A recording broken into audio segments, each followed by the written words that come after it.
আজ বেরিয়ে পড়েছি ছোট ননদের বাড়ি যাওয়ার জন্য, কারণ আমার ননদের একমাত্র ছেলের পৈতে, আর আজ তার আইবড়ো ভাত পর্ব। আর তাই ভাবলাম তোমাদের সাথেই ছোট্ট একটা ভ্লগও শেয়ার করে দিই, যেহেতু আমি সব রকমই ছোটোখাটো ভ্লগ শেয়ার করছি তোমাদের সাথে, আর সেই সব ভ্লগগুলো তোমরা ভীষণ ভালোবাসা দিচ্ছ। তাই সবাইকে মন থেকে থ্যাংক ইউ এভাবে আমার পাশে থাকার জন্য। আমার বাড়ি থেকে ছোট ননদের বাড়ির দূরত্বটা খুবই কাছে, তাই সকালবেলা স্নান সেরেই একবারে বেরিয়েছিলাম তারই বাড়ি যাওয়ার জন্য। পৌঁছে দেখি সব রকম আয়োজনই কমপ্লিট হয়ে গেছে। চলো এবার দেখে নাও আমার ছোট ননদ এবং তার একমাত্র পুত্র। এখানে শুরু হয়ে গেছে আইবড়ো ভাতের আগে কিছু ফটোশুট। তো চলো এখানে আমি যোগ দিই আর তোমরাও দেখতে থাকো।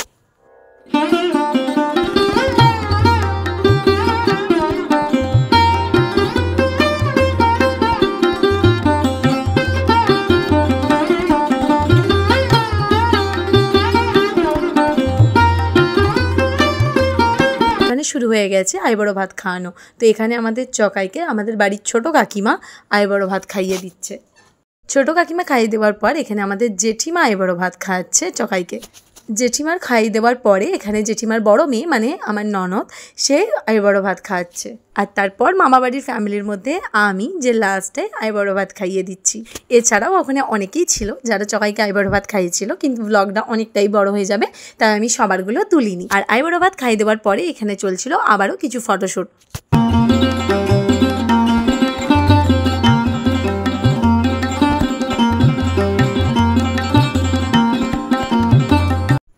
আজ পৈতের দিন, তাই সকাল সকাল স্নান করে নিয়েছি, রেডিও হয়ে গেছি। আর পাশে আছে আমার ছোট্ট কিউট ভাগ্নি, যার সাথে আমি দিনটা শুরু করেছিলাম ভিডিওতে।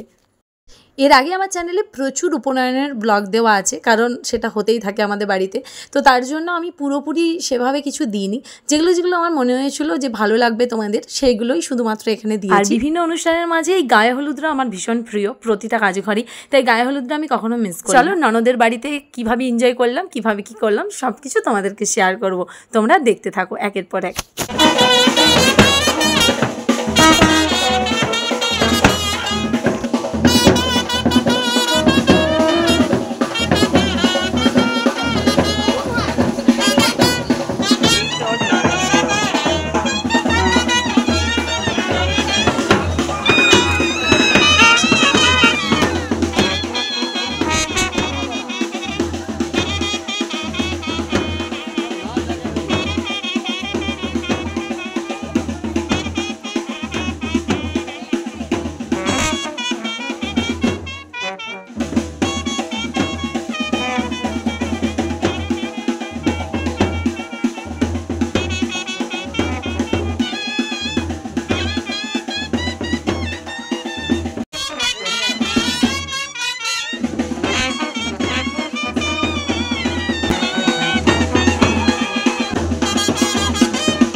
একটা উপনয়ন অনুষ্ঠানে গায়ে হলুদ হয়ে যাওয়ার পরেও অনেক কাজ থাকে, যেরকম কান ছেদন করা, তারপর মাথা ন্যাড়া করা, এরকম অনেক কাজ থাকে যেগুলো করতে হয় বাচ্চা ছেলেটাকে। তো এখানে সেগুলো সব কমপ্লিট হয়ে গেছে। আমি তুলিনি, কারণ এর আগেও আমার বাড়িতে যে সকল উপনয়নগুলো হয়েছিল আমি ওগুলোতে সমস্ত কিছু তোমাদেরকে শেয়ার করেছিলাম, তাই এই ক্ষেত্রে এগুলোতে আর করিনি। তো যদি কেউ না দেখেছো আগের ব্লগগুলো যে দেখো, তাহলে নিয়মগুলো তোমরা বুঝতে পেরে যাবে। এখানে আমাদের চকার সব রকম হয়ে যাওয়ার পর লাস্ট স্নান সেরে সে এখন পুরোপুরি ব্রহ্মচারীর লুকে চলে এসছে। দেখতেই পাচ্ছ ভীষণ কিউট লাগছে, ভীষণ সুন্দর লাগছে ভাগ্নেকে। তো চলো এখানে পৈতের আর বাকি যে নিয়ম কানুনগুলো আছে সেগুলো তোমরা নিজেরাই দেখে নাও, আশা করছি তোমাদের ভালো লাগবে।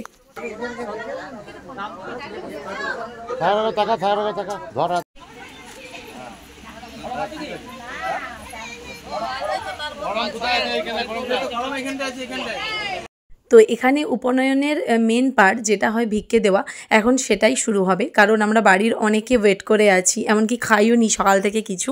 তো চলো আমরা আগে সবাই মিলে ভিক্ষের অনুষ্ঠানটা কমপ্লিট করে নিই, তারপর কি কি করলাম তোমাদেরকে দেখাচ্ছি।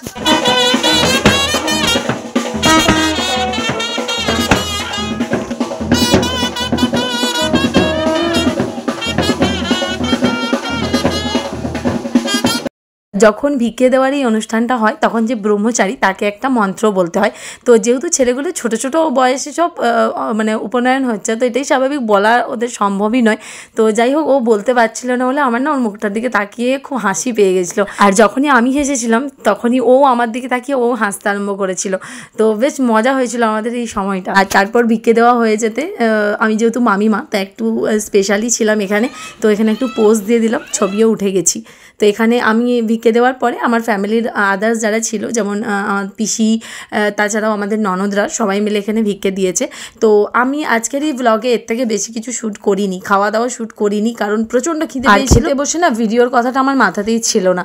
তো যাই হোক, তোমাদের আজকের এই ব্লগটা কেমন লাগলো তোমরা জানাবে। আমরা ভীষণ আনন্দ করেছিলাম এই উপনয়নে, তাই তোমাদের সাথেও একটু শেয়ার করলাম। যদি ভালো লেগে থাকে অবশ্যই কিন্তু লাইক করে যেও, আর চ্যানেলে নতুন হলে সাবস্ক্রাইব করতে একদম ভুলো না। চলো, দেখা হচ্ছে খুব তাড়াতাড়ি তোমাদের সাথে নতুন আর একটি ব্লগ নিয়ে।